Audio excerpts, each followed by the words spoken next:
E aí, pessoal, estamos começando mais um episódio Join the Meeting. Opa, não pode bater na mesa, né? O marketing já tá me avisando ali. Nossa, porra, nem aqui, Robin. Inclusive, gente, vou fazer um jabá do marketing aqui, que é o seguinte, toda essa estrutura, essa organização é mérito do time, né? Do marketing, de todo o suporte, de tudo que eles organizam para que esse negócio role. E a gente não está falando somente desse, né? A gente está falando, eu quero relembrar vocês que teve outros episódios aí, a primeira temporada, cujo Pena foi o principal host, e agora estou aqui eu de host. A gente está tentando fazer, né, uns rodízios de host para que todo mundo possa, de repente, descobrir algum dom e participar. Aliás, eu queria até aproveitar e desmistificar um boato que está rolando aí entre o público do Join the Meeting, na Numa e tal, de que o Brito puxou o meu tapete em relação à primeira temporada. Cara. E hoje a gente está aqui para falar que é verdade. Puxou mesmo, né? Mas tá tranquilo. Segue o jogo aí. Gente, assim... Clima amistoso. É um clima amistoso, mas depois a gente vai conversar. Entendi. Brincadeiras à parte, é um programa realmente para a gente desenvolver até outras habilidades da galera aqui e falar de tudo isso, de assuntos legais. Voltando ao assunto da primeira temporada, gente, eu quero destacar alguns temas, tá? Se você quer saber sobre o Rise, que tá aí no hype, como que eu vou pro Rise, como que eu migro, é de comer, é de passar no cabelo, assista o episódio, tem algumas trilhas muito importantes lá, que vai desmistificar isso e talvez organiza aí a sua ideia, pensando você como empresa, né? Quais os caminhos que você pode seguir, né, baseado nisso. Outro assunto importante que eu talvez destacaria é o AMS, né, Pena? Eu acho que o AMS, a gente falou lá no episódio, que é a galera que carrega o piano e tudo mais, e acho que vale um destaque, né? Sim, porque sim. a gente sempre fala de projetos, inovação e tudo mais, mas tem a galera do dia a dia, então assim... Se você quer saber do AMS num detalhe a mais, entender como funciona, também assiste esse episódio, recomendo. Tá bom? Então, eu sou o Douglas Brito, sou arquiteto de soluções. Hoje eu estou aqui com convidados, figurinhas carimbadas, como meu amigo Pena, e um debutante aqui, um estreante, que eu espero que venha mais vezes, para a gente falar, de repente, fazer uma versão 2 desse podcast. E o Pena, como todos conhecem, é arquiteto de soluções aqui também e principal responsável, né, por cloud aqui na Numen. Né, acho que quer falar alguma coisa, Pena, para complementar a minha intro aqui contigo? Acho que a galera, bom, para quem não me conhece, eu sou Fernando Pena, né? Na Numen, conhecido aí como Pena. Hoje responsável aí pelos serviços AWS, né, que a gente toca dentro da Numen hoje, né? Então é por isso que a gente está, inclusive, tocando esse episódio aí para falar um pouquinho mais sobre a AWS. Perfeito.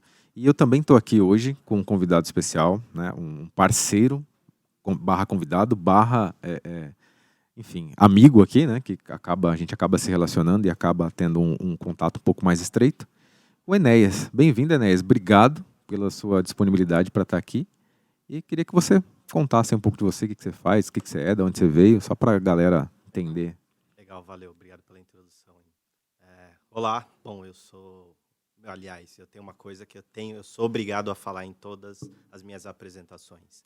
Meu nome é Enéas, eu sou arquiteto de soluções. Sem jargão, né? Não tem jeito. Eu sou arquiteto de soluções AWS com foco em parceiros. O bom é que Maravilha. você sabe que já tem uma idade avançada. Já, se você tem jovens menos não lembram. Se você tem menos de 20 anos, não vai rolar Provavelmente entender não conhece, essa não questão entendeu. do meu nome é Enéas, mas muito Faz bom. uma pesquisa aí. E o Enéas, assim, como você foi parar aí na AWS? Como você foi parar nesse mundo aí?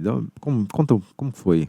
Cara, a história é um pouco longa, mas rapidamente eu comecei com AWS, com nuvem, propriamente dito AWS, de fato, utilizando ali os serviços básicos. Eu trabalhava numa empresa de pequeno porte e ela precisou crescer um pouco mais e ter um pouquinho mais de agilidade e resiliência nos equipamentos, que a gente tinha um bom data center, tinha boa estrutura on-premise, mas a gente precisava de mais, precisava crescer, precisava olhar um pouco mais para o futuro, e aí foi que eu comecei a trabalhar com a AWS, a gente construiu tudo que nós tínhamos on-premise, começamos a migrar para a nuvem AWS. E você se desenvolveu nessa jornada e acabou indo para a nave mãe, para depois ajudar. Exato, e a aí galera. eu estou aqui muito feliz, trabalhando, legal. sendo uma Amazônia. Muito bom, muito bom. Falando em Amazônia, falando em AWS, Pena, o que é AWS? Na verdade, eu vou pedir para o Enéas, acho que ele fala Melhor, um pouquinho né? melhor. Eu vou falar depois sobre a importância da parceria aí.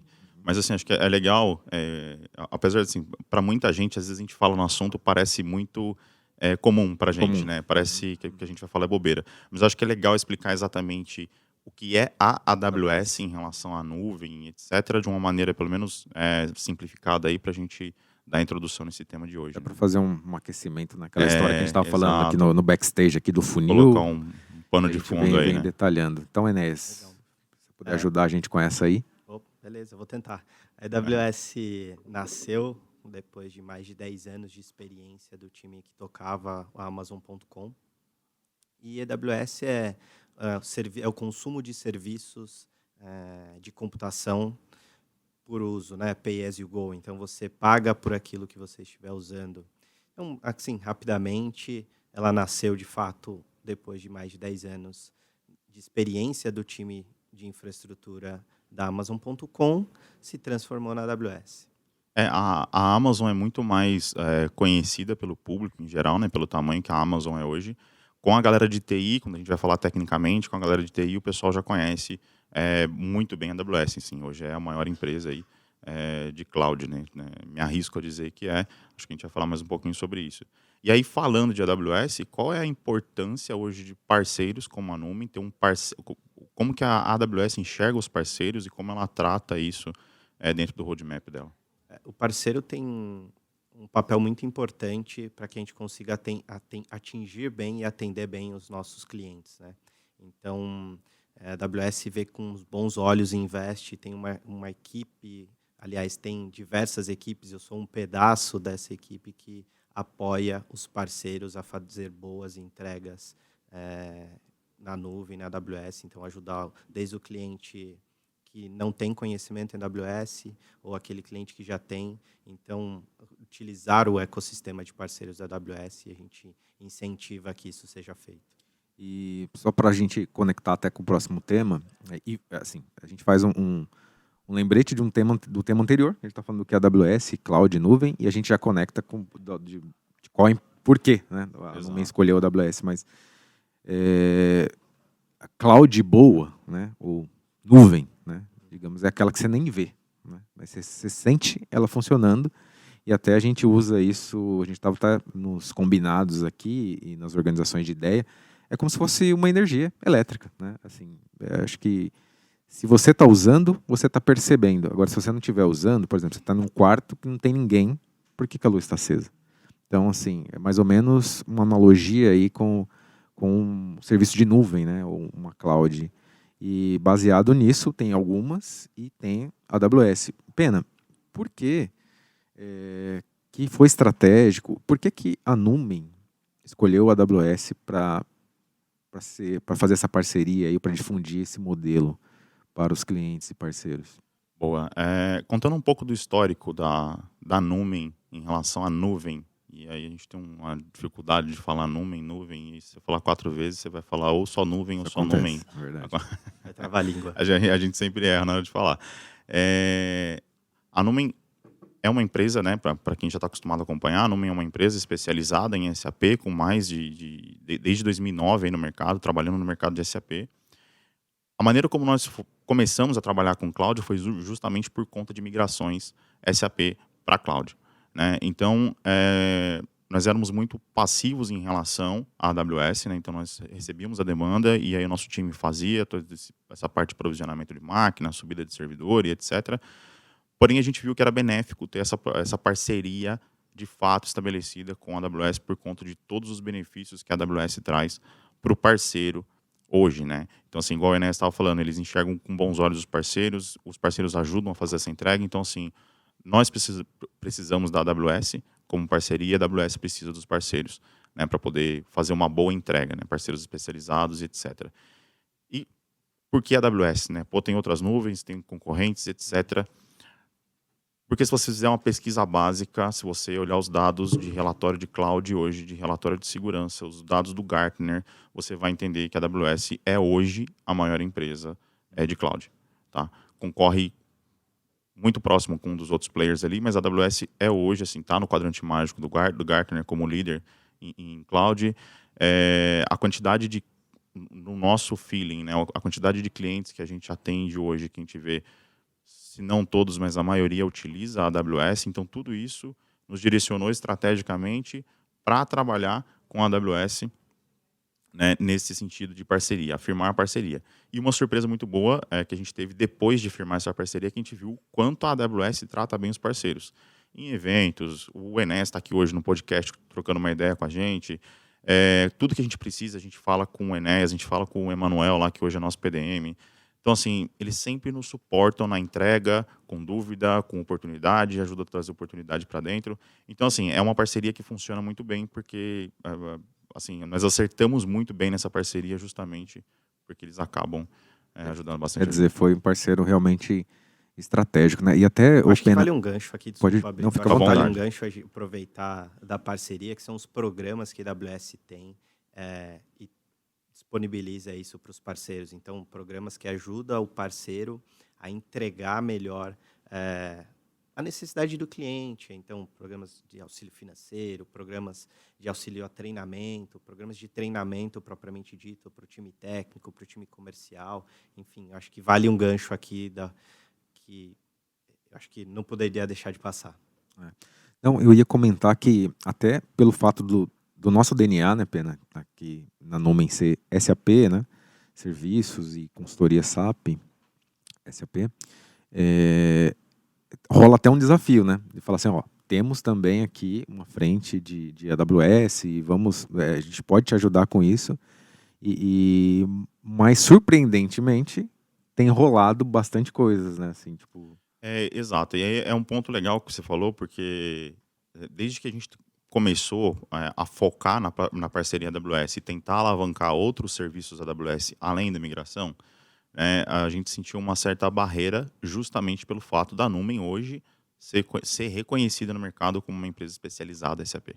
O que acontece? Dentro do cliente, dentro da nossa base instalada, dentro dos outros clientes, quando eles têm uma necessidade com nuvem, né, seja ela qual for, ou com a AWS, eles não olham para a Numen, né, e pensam em nos passar essa demanda, em de repente fazer uma requisição, etc., porque eles enxergam como SAP. Então, hoje, o nosso desafio é justamente tornar a Numen conhecida também pela entrega de serviços em nuvem, não só de infra, a gente vai falar mais para frente aí, mas assim, vencer essa barreira de que nós trabalhamos somente... E está acontecendo, né? Está acontecendo e é natural, né? Porque o que a gente tem visto, assim, tá todo mundo indo para a nuvem, né? Se não é agora, é daqui a pouco, assim, é um mercado ainda grande a ser explorado, né, de acordo com os relatórios, mas a gente sente que isso é um caminho natural. Então, assim, a SAP com o RISE, ela joga o cliente para a nuvem, os clientes querem ir para a nuvem porque tem possibilidade de inovação, criar workload rápido, testar, enfim, todos os benefícios que a nuvem traz. E a nuvem traz também, tô falando? Ela começa a falar muito. Você vai... foi sem querer, mas ficou legal. Ficou bom. Pedir pro marketing colocar isso aí no... chamada, essa misturada aí. E aí, até falando em inovação, acho que eu vou até pedir para o Enes falar um pouco, que uma das coisas que me atraiu, especialmente aí na AWS, é a questão da cultura de inovação, entendeu? Porque eu sou suspeito para falar, hoje eu sou aí, né, certificado da AWS, mas sempre estudei AWS. Aqui na Numen nós sempre tivemos o desafio de trazer coisas diferentes de SAP, ou seja, tudo que é fora de infra, fora de SAP, a gente sempre tentou trazer isso para dentro do nosso radar, e a AWS foi o que mais atraiu a gente sempre nesse caminho, né, pelos serviços que ela oferece, etc. E pela questão da inovação. Assim, tudo que a gente vê que é inovador, disruptivo, a gente olha e a AWS está lá no meio. Então isso é muito legal. E eu queria que o Enes falasse um pouquinho aí sobre essa cultura de inovação da AWS. É uma cultura muito interessante, né? Mas tocando num ponto específico aqui, vamos dizer, sobre a nossa cultura, nós temos os Leadership Principles, eu acho que aqui, para responder essa pergunta, eu vou usar o Customer Obsession, que a gente inova para o nosso cliente, a pedido do nosso cliente. Então, tudo que a gente faz, o nosso roadmap, por exemplo, 98% do roadmap dos nossos serviços vem de origem de feedback dos nossos clientes e parceiros. Então, eu acho que, para responder essa pergunta, a inovação é feita para o cliente. Então, para atender uma necessidade do cliente. Aquela coisa do cliente está no centro, se aplica totalmente aí para a evolução de... Exato, é o Customer Obsession total em todas as frentes aí. Exato. E aí traz a inovação, porque é o que o cliente está precisando naquele momento. Acho que conecta bastante, né, Pena, com o que a gente está vendo das demandas dos clientes que a gente tem atualmente, que a gente é chamado por parceria SAP, e aí acaba rolando alguma outra coisa de tecnologia e a gente acaba atuando, né? Seja em arquitetura, seja em codar mesmo alguma coisa ali para isso, né? Exatamente. E assim, tá rolando porque a gente sabe que é uma necessidade do mercado para você se manter à frente hoje, se manter competitivo com as outras empresas. Você precisa inovar, você precisa testar rápido, errar rápido e chegar logo em um resultado, né? E é isso que o que a nuvem traz de possibilidade para você. Então, assim, até voltando na questão de nuvem, etc., essa questão da inovação acelerada, o que a gente pode fazer. Cara, hoje eu preciso de uma máquina extremamente, né, potente, com muita memória e etc., para testar um único serviço que eu não sei se eu vou usar. Exato. Hoje na AWS a gente vem, sobe essa máquina aqui, daqui 15 minutos derruba ela, paga por 15 minutos e eu... Consegue Então, falhar assim, rapidamente, né? Democratizou, né? Exato, porque antes você ia fazer o quê? Você ia comprar um servidor, você ia comprar uma máquina e depois que se você testou, não rola Para nem saber se para seu você. produto vai ser bom. Não rola para você, você vai fazer o quê? Você vai devolver a máquina? Né? Então, tudo isso são barreiras que a gente venceu e é por isso que a inovação está mais acelerada hoje, porque você consegue testar rápido. E é democratizado, porque eu consigo fazer na minha casa. Eu faço na minha conta da AWS, pagando pouco, por conta de alguns programas que eu participo hoje na AWS. Eu tenho créditos lá, então se eu quero testar um serviço novo, eu vou lá, testo. Então, assim, trouxe para a pessoa na ponta final. Assim, não é só uma empresa que tem dinheiro que consegue fazer. Sim. Então, assim, é onde a AWS entra para a Numa, inclusive, para atingir outras empresas, não só enterprises, mas a gente consegue atingir SMB, startup, né? Porque a gente consegue fazer isso rápido, que é o que as startups precisam. A gente consegue fazer isso de maneira barata, né? Então, assim, não é algo que... É algo que se eu quisesse ter uma empresa sozinho, poderia fazer e botar a AWS lá e botar para rodar e pronto. É. E tem muito caso assim. O Pena comentou dois pontos importantes, que são os benefícios da AWS, que é a agilidade, né? Você falhar rapidamente, e o benefício de você poder focar no seu negócio. Então, você não tem que ter um processo enorme de aquisição de hardware.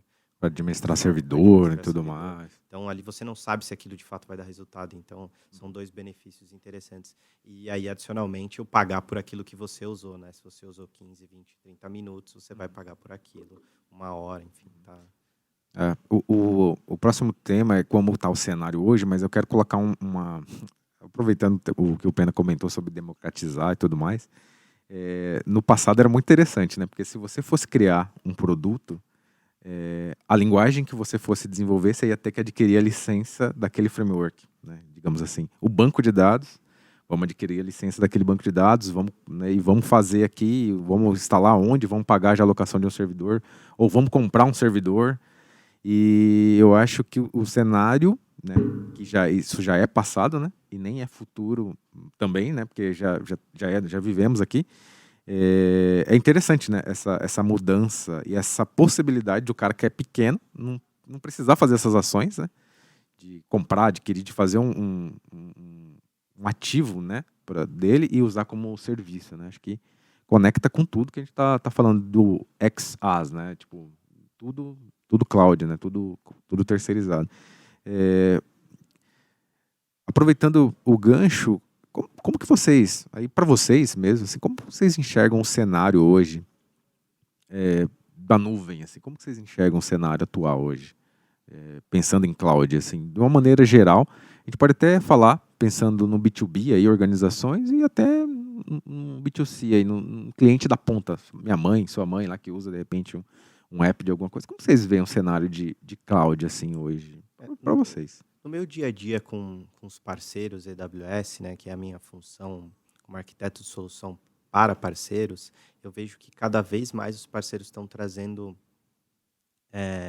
pedidos e entendimentos de um cliente que não sabe muito bem o que é nuvem. Ou quando você fala com um parceiro que ele recebe que ele consegue chegar em algumas oportunidades que a pessoa pede e fala, poxa, eu ouvi dizer sobre a nuvem e eu quero usar, eu quero colocar o meu sistema aqui de frotas na nuvem, ele nem fala AWS. E aí o parceiro, como o nosso parceiro AWS, ele começa a guiar essa trilha até a pessoa entender como funciona, quais são os benefícios, do que ela precisa, como que eles podem apoiar essa pessoa que conhece, ou até mesmo aquela que já conhece um pouco a AWS e quer trazer para a AWS, e aqueles que não conhecem, né? Então, eu noto que os parceiros estão trazendo mais esses insights. Então, na minha percepção, é que está aumentando, porque... A cultura do crescimento, né? Exato, uma pessoa que de repente tem uma transportadora pequena está começando a olhar para aquilo e enxergar um valor. Então, acho que quando a gente chega nesse tipo de cliente, é que a coisa está de fato sendo difundida, que tem atração, né? Então, que deve ter um mercado aí grande, ainda que a gente não tocou, mas estamos começando. Boa, acho que você tocou num ponto importante aí, até né, voltando nesse tema de startup e SMB, que é o Small Medium Business aí. Igual você falou, de repente uma transportadora pequena, eu acho que é isso que a cloud traz nesse sentido, de novo na democratização. Então, assim, o cara não precisa ter grana para fazer isso, ele vai de acordo com o tamanho dele, ele, né, enfim, se ele colocar tudo SaaS lá, ele não tem que comprar licença, enfim, acho que tem vários conceitos aí. Mas, olhando para esse tópico específico aí, de SMB, de startup que a gente está falando, o que eu vejo é que, primeiro, tem várias empresas que nascem digitalmente, que já nascem na nuvem, muitas fintechs, startups, etc. Então, assim, isso é natural para eles, eles não estavam sem sistema, eles não estavam em um data center físico e etc. E tem empresas, igual a Inês falou, que estão começando a ver esse valor. Né? Então, assim, esse mercado, para mim, é um mercado onde tem uma grande fatia que precisa ser explorada, né? E as empresas precisam conhecer mais sobre nuvem, conhecer mais sobre os benefícios que a gente está falando aqui de nuvem, né? Conhecer mais os benefícios da AWS, por exemplo, para que, de repente, o nosso papel como Numen, por exemplo, ser um advisor desse cara realmente. Trabalho consultivo mesmo. Para falar, olha, o que você está gastando hoje com um data center, ou a aplicação que você roda hoje em um data center seu, ou seja, em outro lugar, nós podemos levá-la para a nuvem, nós podemos modernizar ela, etc. E é claro que acho que nesse cenário a gente vê muitas barreiras ainda. E aí acho que isso é uma pergunta que eu queria fazer até para o Enéas. Quais são, ou qual é hoje uma das maiores resistências que a gente encontra na hora de oferecer para os clientes nuvem? Né? Eu acho que nesse grupo de clientes que está chegando agora, que já tem um workload on-premises, que utiliza até... tá ali muito no seu dia a dia cuidando dos seus ecossistemas, dos seus workloads. Eu acho que a primeira dificuldade é eu quero migrar tudo de uma vez. Eu quero fazer tudo. Eu quero fazer agora e tem que ser porque alguém falou, porque é o direcionamento e tem que ser 1, 2, 3 e já. E acha que tem que estar 100% redondo, né? E acho que vai dar certo de primeira. Também tem esse... Ou seja, fazer um Big Bang. Né? Exato, cara, vamos levar tudo. E esse trabalho de advisor... Esse é um dos principais resistências / desafios, né? Exato. Eu acho caminhar. Que é um grande desafio, porque eu acho que é isso que o parceiro com experiência e competência, ele consegue contribuir para isso. Porque ele vai olhar, ele vai conversar, ele vai entender qual é o porquê cliente, daquilo, né? Por que aquele cliente quer aquilo, não só porque simplesmente alguém falou. E depois ele consegue falar, poxa, vamos olhar esse workload, você vai ter um benefício maior daquele workload, você vai sentir todos os benefícios da nuvem, da AWS, e aí sim a gente começa a migrar outros pontos. Vamos fazer um teste, vamos pegar um pedaço de workload, e aí o parceiro, acho que com a experiência de migração, de entender como a AWS funciona, eles conseguem identificar e ajudar o cliente a... Aqui a gente comentou, não queria usar a palavra dor, né, Brito? Mas aquela dor que o cliente tem em sair, ou o licenciamento dele está acabando. Esse é um dos motivos também. Poxa, o meu licenciamento está aqui muito pesado, eu preciso ir para a nuvem, e tem que ser rápido. E aí entra um trabalho de entender o que é esse rápido, entender o que é esse licenciamento. E mais atual do que nunca, né? Até...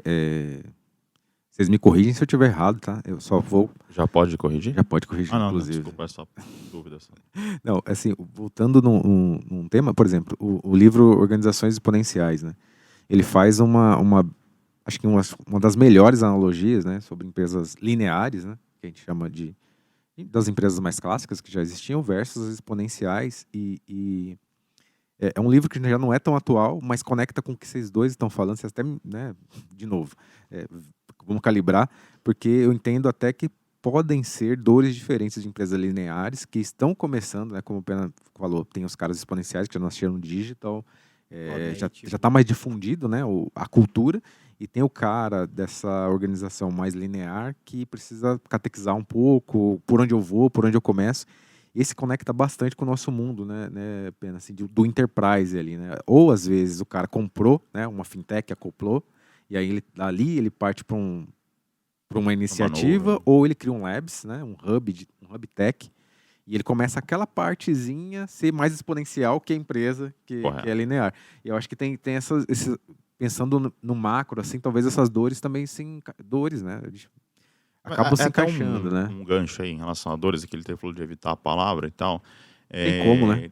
Mas tem uma coisa com a AWS, principalmente com nuvem, muitas vezes o cliente não sabe que existe uma dor. Então, assim, um cenário o cara tem uma dor, é claro aquela dor, latente, e ele traz, é latente, ele traz aquilo para que a gente possa trabalhar.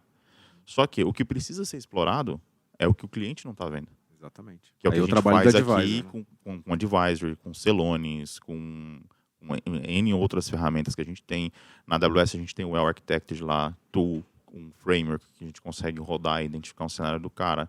Então, assim, por que nós não, né, precisamos ser mais ativos nesse sentido, de chegar no cliente e falar, cara, posso tentar te ajudar a ver o que eu consigo melhorar no seu cenário, o que eu consigo melhorar na sua empresa, porque eu não preciso esperar a dor aparecer, porque uma hora vai aparecer. Mas, assim, o ideal é que a gente consiga tratar essa dor o quanto antes. E, de novo, né, eu acho que aí entra o papel do parceiro especializado, né, o papel que a gente fala, a gente tem que ter uma especialização ali, mas, assim, o nosso papel, de fato, é esse, de estar no meio do caminho ali da consultoria, né, de indicar qual é o melhor caminho para o cara, de não só resolver problema, mas ajudar ele a evitar problemas no futuro, ou até mesmo melhorar o cenário dele. Pode não ter problema nenhum, mas ele pode faturar mais, ele pode gastar menos, ele pode ter maior disponibilidade, e enfim, tudo que a gente consegue fazer em relação conecta tudo, né? Porque se a gente não descer lá no chão de fábrica, não sentir o cheiro do óleo, de repente o que chegou de solicitação às vezes nem é aquilo, ou é aquilo, mas tem alguns caminhos, enfim. E a partir de um advisor, de um trabalho consultivo, a gente consegue direcionar melhor tecnologia, e a gente tem o gancho aí com o advento da AWS. E eu ia falar da nuvem, né? Porque acho que tá tão igual que boa, né? Que o pessoal não falava água sanitária, né? Falava que boa. A AWS meio que quando você fala nuvem, parece que é a AWS, de tão difundido que tá, né? Correto. Assim, é difícil você pensar em outra coisa quando alguém fala nuvem, né? No nosso mundo, né? Tech aqui. O Pena tocou num assunto que eu não queria deixar de passar também, que é o Well Architected Framework. Né? Boa. Quando você tem a possibilidade de fazer, não é uma auditoria, é um assessment, assim, você tem que implantar o framework antes de migrar, entender o workload do cliente, resolver problemas, você consegue... Então, explicando um pouquinho, né, antes, não passo para trás, dizendo que o Architecture Framework, então... eu já estava com dúvida. Que bicho é esse aí? Já roubei a sua deixa aqui. Né? Da bala. Bom, o Architecture Framework, ele tem as melhores práticas, possui as melhores práticas, as melhores experiências que a AWS tem, foi colocado no Architecture Framework, divididos em 6 pilares. Então, a gente comentou aqui o pilar de custo, que você mesmo colocou como a energia. Então, como que eu desenvolvo uma boa aplicação, um bom workload que me seja cost optimizer. Então, esse é um pilar. O pilar de segurança, muito importante.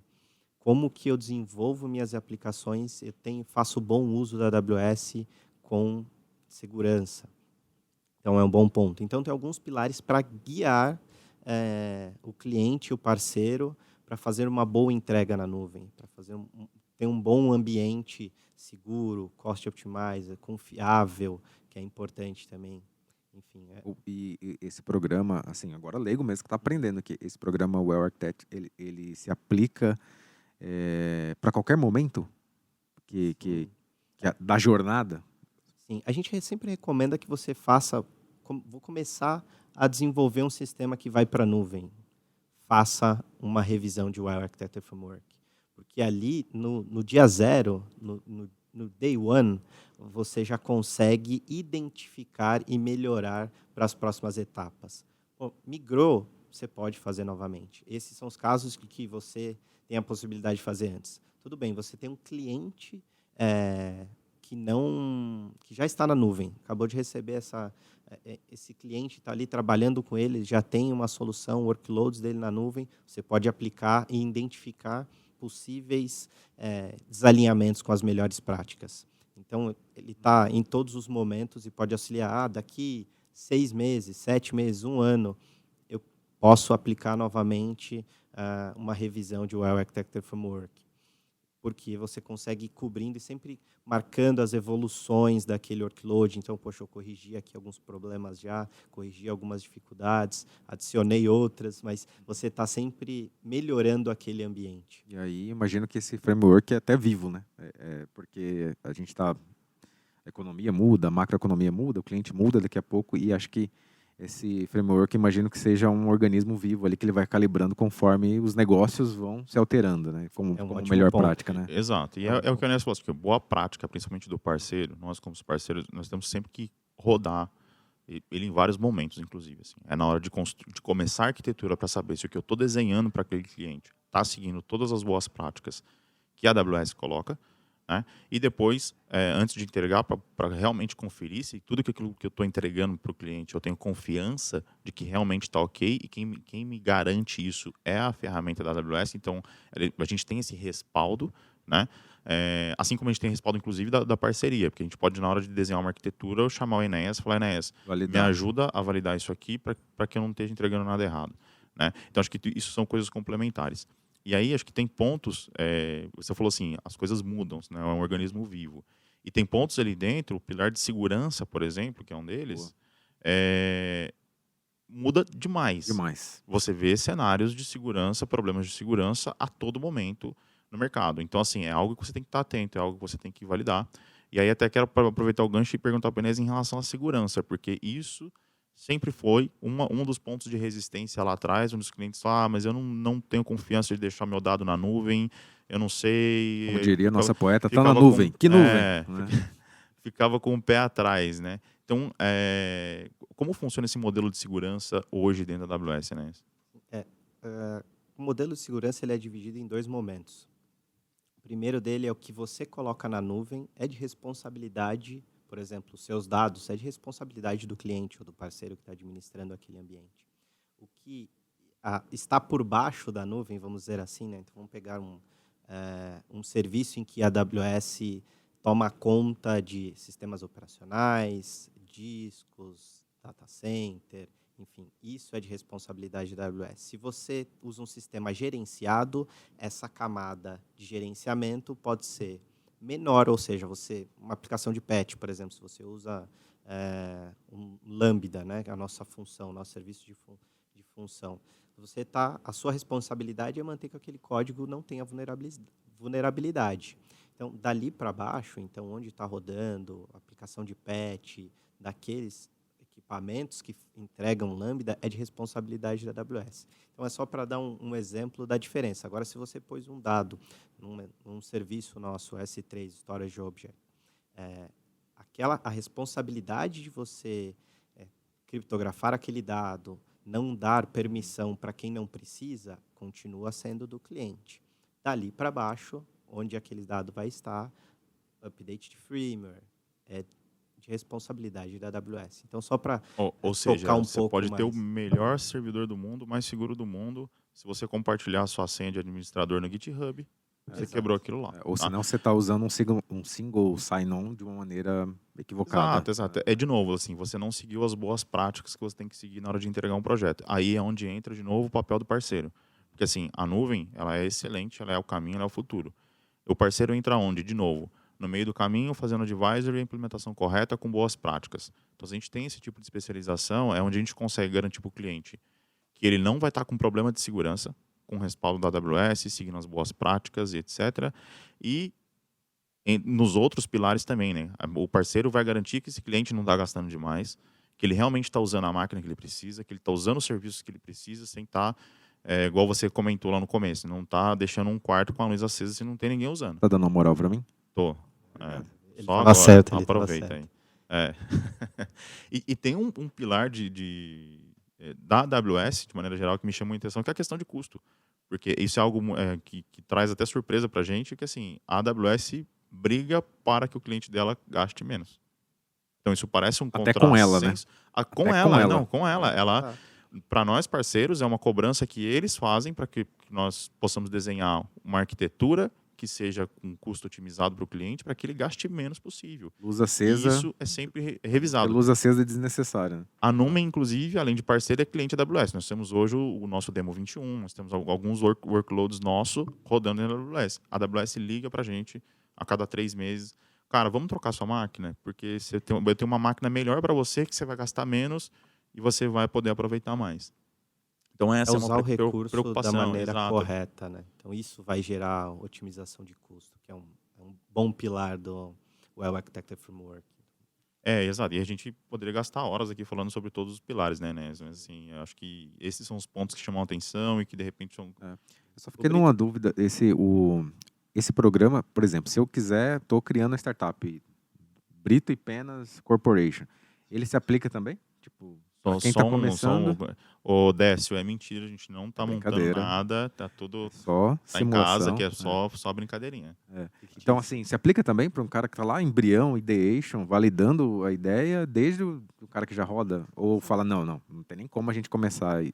Não, aí eu acho que um ponto importante é que essa pessoa que está começando, ele precisa entender um pouco de tecnologia, né? Porque se ele vai desenvolver, vai criar uma aplicação do zero... Ou pelo menos o business dele, né? Para saber qual o volume, periodicidade e tudo mais. Exato, porque as perguntas no Architecture Framework, eles estão focadas assim, poxa, você está guardando bem a sua senha, o seu segredo, a chave da sua casa, ela está lá na porta quando você vai embora?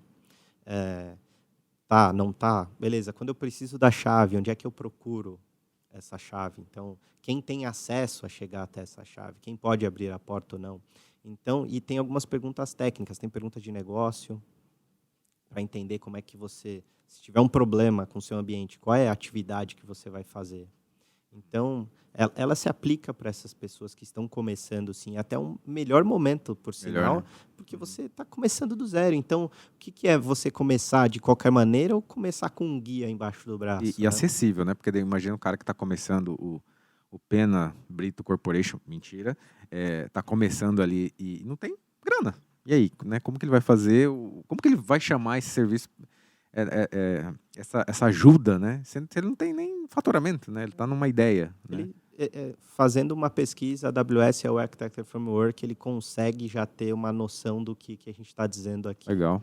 Muito bom. E assim, acho que tem até um ponto que a gente pulou aí, que é a questão de qual é o caminho para a migração, que entra nisso aí que você está falando. Assim. Então, assim, a gente tem o caminho da migração de uma empresa que está nascendo, ou ela não está migrando, às vezes ela nasce na nuvem, então acho que tem um caminho a seguir e tem um caminho da migração, né? Então nesse caminho de migração, né, o que a gente tem de grandes pontos aí, por exemplo, fazer um lift and shift, modernizar? Eu acho que tudo depende da maturidade e do momento que a empresa. Se ela precisa, normalmente, o que a gente costuma ver, poxa, meu licenciamento está batendo na porta e eu não vou conseguir renovar, preciso ir para a nuvem. Dificilmente ela vai conseguir fazer não fazer um lift and shift, né? Então, dificilmente ela não vai conseguir fazer isso. Então, ela vai ter que, cara, vamos lift and shift, porque eu preciso mudar, preciso estar na nuvem, porque eu vou... Alguém, o Big Bang aqui. Alguém vai lá e vai desligar o meu cabo. Só explicando o lift and shift, que a gente fala, às vezes parece que é normal. Eu fiquei com dúvida. O lift and shift é o as is, você pegar o que tem hoje e levar ele igualzinho para a nuvem. Esse é o lift and shift. Então, você sobe e joga ele para o lado lá. É basicamente isso. Ctrl-C, Ctrl-V Ctrl-V. dos seus equipamentos, salvo algumas nuances, mas é o que você tem menos dor, menos customização para fazer. Eu tenho tempo, é uma coisa programada, eu tenho pessoas, eu vou dedicar. É importante que eu faça uma modernização ao longo do caminho. Poxa, aí é muito melhor, porque você vai tomar um benefício logo de cara. Enquanto está migrando, você vai mudando. Eu vou usar só EC2. Provavelmente não seja o melhor cenário, mas para quem está com a corda no pescoço de licenciamento, é o melhor cenário. Isso parece, cara, faz analogia total com a implementação Greenfield, Brownfield da SAP. Né? Exato. A gente até vai nessa linha. E assim, igual ele falou, às vezes o lift and shift é para uma necessidade, né? E a gente está fazendo isso com um cliente agora aqui na Numen. Então, assim, você precisa levar esse workload primeiro para depois mudar. Por quê? O lift and shift raramente vai ser o cenário mais otimizado, né? Assim, raramente. Porque você está simplesmente pegando. Depois que você faz o lift and shift, tem tempo... Corda no pescoço, né? Aí você tem tempo, você vai fazer o quê? Começar a modernizar. Esses caras vai começar a trocar a aplicação, você vai melhorar suas aplicações, melhorar a disponibilidade, de repente utilizar alguns serviços, né, serverless, né, sem servidor aí. Então, acho que isso acho que faz parte dessa jornada, né, desse caminho que a gente leva para a nuvem. E acho que vale ressaltar o que o Enéas falou lá atrás, quando a gente estava falando dos pontos de resistência, é que a gente fala de migração, às vezes a pessoa pensa que tem que migrar tudo. Então, vou migrar o meu AD, migrar meu Windows, vou migrar todas as máquinas. Não. Você pode pegar uma aplicação pequena, o cara tem um portal pequenininho lá, vou começar por ela. E ele migra faz essa uma aplicação degustação, primeiro. Né? E depois... E não quer dizer que na hora que o cliente faz o lift and shift, o as-is, não quer dizer que ele não tem benefícios. Ele já vai ter alguns benefícios. Por exemplo, ele não vai ter que administrar o hardware por baixo de tudo aquilo. Já é aquela coisa. Não é só infra, né, Pena? Exato. Não é só infra, né? Aí é um ponto importante, né? Porque, assim, sempre que a gente fala de nuvem, e aí talvez o Enéas sinta isso aí também, IaaS, né? A maioria das pessoas pensa em infraestrutura. Pensa em máquina na nuvem, servidor. Basicamente isso. Só que não é isso. Assim, a AWS hoje tem mais de 200 serviços. Então, assim, o que a gente pode dar uma destacada aqui de serviços que vão além de infra, né? Sim. Um bom exemplo, como eu comentei, acho que falei um pouco do Lambda, é um serviço que não é só infraestrutura. Então, você está usando a sua aplicação, você está com foco 100% na sua aplicação e nem se preocupa com a infraestrutura. Você não tem que continuar fazendo update em SO, por exemplo. Não, o seu foco está... um serviço 100% gerenciado e você foca na sua aplicação, no resultado que você quer trazer para o seu negócio. Ou, por exemplo, o S3, um Object Store, então você quer trazer aqueles backups que você... sabe-se lá quando vai precisar, um exemplo, ou aquelas imagens.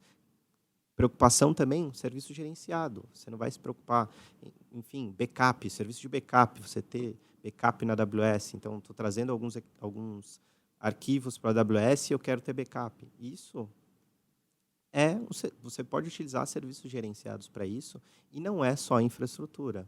Aí, a gente pode citar também, talvez, o RDS, que reduz bastante o tempo que o seu time de infraestrutura e o DBA se preocupa em cuidar de todos os equipamentos, replicação, enfim, é um serviço gerenciado que ajuda, que eles estão ali, vai citar um totalmente diferente desse que eu falei, o QuickSight, que é um serviço para você ter dashboards, ter BI Intelligence ali. Então,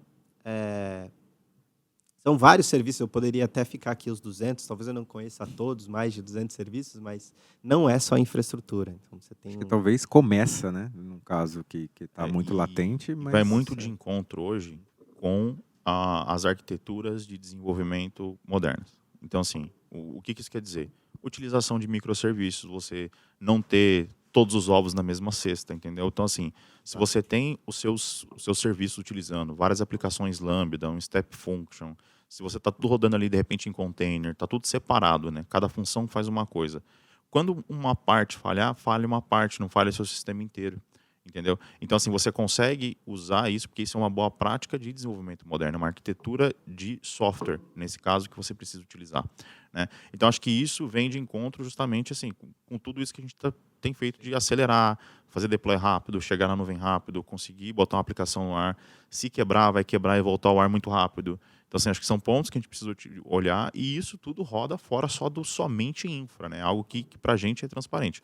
O RDS que ele comentou, o RDS para Relational Database System. Então, assim, tudo que é database a gente consegue rodar de maneira on demand lá. Por exemplo, a gente vai lá, starta um banco, para um banco, assim, é gerenciado pela AWS. Então, assim, a nossa preocupação com o licenciamento, que você tinha comentado, etc., tudo isso, né, faz com que a gente, de novo, chegue lá na inovação rápida, né, a gente consegue criar coisas rápidas gastando pouco. Lembrando tudo isso para atender o cliente do cliente, né? Porque a velocidade com que... O usuário final, né? O usuário final, com que a demanda, né, desse cara tem, não dá mais, né? Acho Exato. que tem que ir por esse caminho, porque não tem outro. Na verdade, não é que tem que... Não tem outro. assim, E né? tem um ponto, O Brito, que você resultado, tocou acho ali que é atrás. gerar o valor, né? É gerar o valor para o seu cliente final. É o Acho. quanto de valor você consegue valor, agregar exato. lá pro Não seu é só cliente. usar bem os serviços, é o que aqueles serviços estão gerando de valor para o seu negócio e para os clientes do seu Exato. negócio. Então, de novo, a gente volta lá nos pilares, nos leadership principles da AWS, que é Customer Obsession. A gente quer que vocês usem os nossos serviços para gerar valor para os seus negócios, para os seus clientes. É porque usar por usar o serviço, enfim, qualquer um usa, né? A questão é que assim, você precisa usar a ferramenta certa para o trabalho certo. Então, assim, é isso que a gente quer oferecer, né? Entender a real necessidade do nosso cliente, falar para a sua necessidade, eu tenho esse serviço. Porque dentro da AWS você tem hoje lá, cara, mais de 200 serviços. Tem serviços que fazem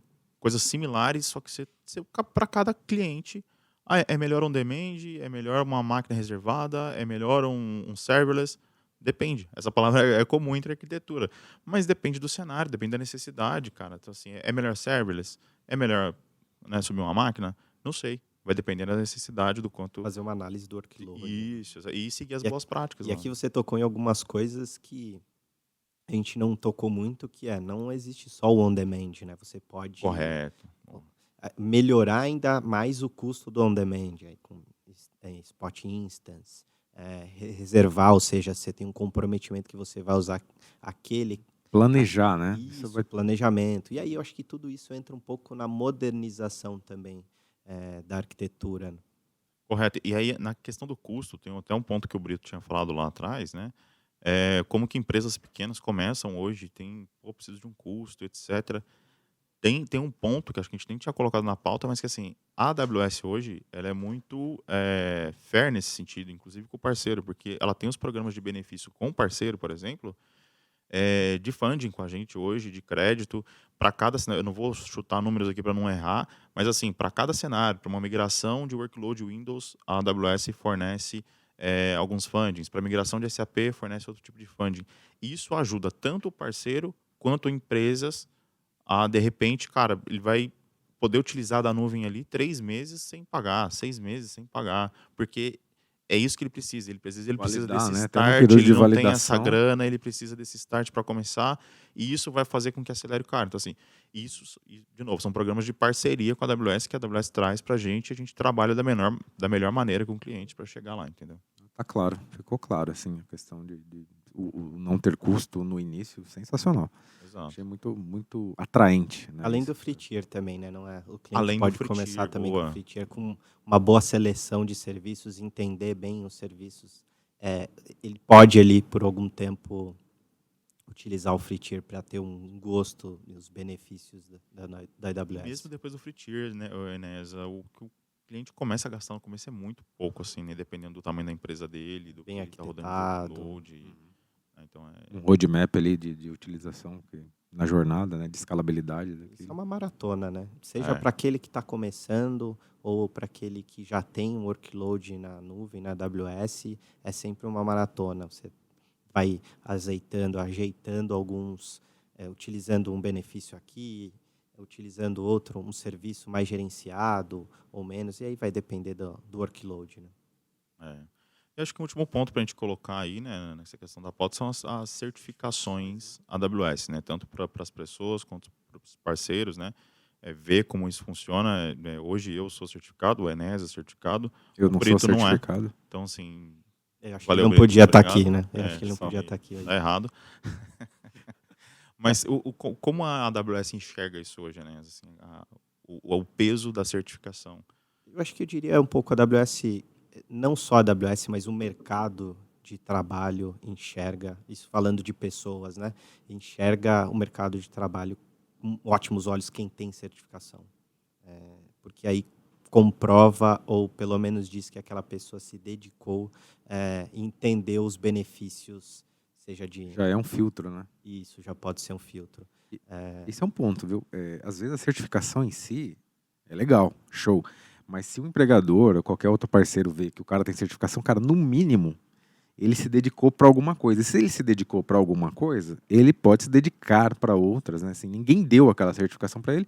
Aí já é meio que tô entendendo o perfil da galera, tô entendendo o perfil do cara que tá falando comigo, né? Ele ele sai do outro lado, né? Porque pessoalmente ele conquistou algo particular que faz todo sentido para aplicabilidade de uma parceria, né? Exato. De negócio. E aí a gente falou aqui, eu comentei de nós como pessoas certificados, né? Mas também tem clientes que procuram os nossos parceiros, mas querem que eles tenham um número mínimo de certificação. Então, para os profissionais que estão dentro de um parceiro, eles têm que ter um número mínimo. A AWS pede que vocês tenham certificações, algumas certificações para evoluir na parceria, para ter mais acesso aos benefícios que a AWS provê. A gente incentiva treinamentos, tem muito conteúdo para parceiro, que assim que você se registra, você passa a ter mais acessos a treinamentos. Ela dedica muito Até conteúdo tempo. gratuito também tem, né? Sim, Para tem bastante, Sim, tem bastante conteúdo gratuito. parceiro. Tem algumas, de tempos em tempos, às vezes surgem alguns benefícios para as pessoas tirarem a linha Cloud Practitioner, que é a primeira certificação. Mas, enfim, então, alguns clientes também buscam isso. E tem também o lado pegando um gancho da certificação e entrando na competência do parceiro, né? Então, a AWS também tem um caminho, uma jornada para que o parceiro tenha as qualificações. Então, a AWS olha para isso. Então, em alguns programas que pode dizer, poxa, o parceiro tal tem a qualificação de SAP, tem de Windows. Então, isso também gera valor para o cliente final, porque a AWS está olhando para aquele O parceiro. ecossistema como um todo, né? Isso, Não só, inclusive, exato. o que é dela. Né? Esse é o seu ponto interessante. Eu acho que traz o peso igual ele falou, né? Tem algumas competências específicas, né? Tem a parte lá do Service Delivery Program também, né? Enfim, falando de letras aí de novo, mas onde mostra que o parceiro é especializado em serverless, por exemplo, ou parceiro é especializado em database. Então, acho que quando isso aparece para o cliente, por exemplo, fala assim, a Numen é especializada em serverless, então Já vai nichando, né? é isso que eu estou querendo, então eu vou ali, né? Exato. Então, Ela consegue ter um guia. Se não conhece aquele parceiro, ou se ela está procurando algo específico, o cliente pode ter uma ideia. Poxa, peraí, ele tem uma competência, ele tem uma especialização. Hard skill ali pesado, né? Exato. Então, é um processo simples, mas o parceiro tem que se dedicar um tempo e falar, poxa, eu estou me dedicando aqui, apresentando cases para que a AWS diga que eu tenho essa competência e ela vai dar um selo, isso é publicado no site. Se vocês entrarem lá no AWS Partners, vocês conseguem fazer alguns filtros e identificar um parceiro que tem uma competência X, ou um Service Delivery Program. Eu estou evitando aqui fazer a sopinha de letrinhas para não complicar muito. O pessoal do marketing faz depois a legenda lá. Mas acho que não vai caber nos comentários. Mas eu acho que é muito essa a importância do quanto a AWS valida o seu parceiro antes de oferecer ele para o cliente. Né? Isso é muito importante. Isso é importante. É um programa de qualidade. Você tá mantendo a sua qualidade de entrega ali com parceiros certificados. E, assim, eu sou suspeito para falar em relação à AWS porque gosto pra caramba, mas hoje, quando eu vejo uma pessoa certificada em AWS, eu sei que ela de fato aprendeu, porque eu aprendi muito durante o processo de certificação, os estudos. Então, assim, já fiz outras certificações na vida de outros temas que não tem esse mesmo peso, é muito mais uma parte teórica. Agora, quando a gente fala de AWS, que você vê as pessoas estudando lá no Skill Builder da própria AWS ou em outros lugares, você fala, cara, se esse cara tem a certificação é porque ele realmente tem conhecimento naquilo. Tem algumas que ele questões estudou, que pedem, que você precisa de experiência, né? E as provas da AWS, eu brinco assim, elas não trazem uma questão de certo ou errado ali. Elas trazem assim, cara, conceito mesmo, né? Qual é o melhor te traz cenário? um cenário real e te fala assim, qual é o melhor cenário de custo-benefício nesse caso. Não é um by custo the book otimizado. ali, né? Então, assim, não é que as outras alternativas não funcionem. Funcionam. Às vezes todas elas funcionam, mas dentro daquelas, qual que é o melhor cenário otimizado? Então, isso te faz pensar de maneira até como arquiteto e etc. Então, acho que isso traz muito uma realidade. Então, tá validando uma prática do cara mesmo. Né? Acho que isso é muito importante. Aí. Não, muito bom. Pessoal, a gente está chegando ao final aqui desse episódio. A gente falou de uma empresa qual eu sou dono, sabia? Eu tenho ações da Amazon aqui, então assim, é minha também, tem uma partinha ali, acho que $40 talvez. Rapaz, hein? E agradecer vocês que ficaram com a gente aí, nos ouvindo, nos vendo. Agradecer ao meu amigo Pena. Obrigado, Pena. Tamo junto, mano. Por mais uma vez compartilhar comigo, sem muita piadinha aqui. Pô, me deu moral pra caramba. Foi bom, gostei, viu? Continua assim. E também agradecer o Enéas, que É um prazer, teve pessoal. a Valeu disponibilidade pelo para vir aqui. tá? Obrigado, cara. Valeu, muito obrigado. Agradecer o Renato de marketing aí. Ele pagou um pouco de dinheiro aqui para mim, para eu poder agradecer o Renato do marketing da Numen. Que fantástico, Jabá, o marketing né? da Numen. A gente tá fazendo um jabá. Eu queria agradecer de novo ao Enéas por ter topado e vir conversar com a gente, o tempo dele aí, acho que isso é muito importante aí.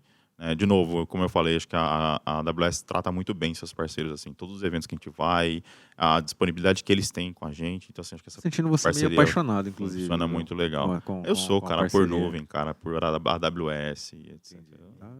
Não escondo isso. Sensacional. Valeu, tem que ter um pessoal. pouco da paixão também, né? Tecnologia é paixão. Né? Cara.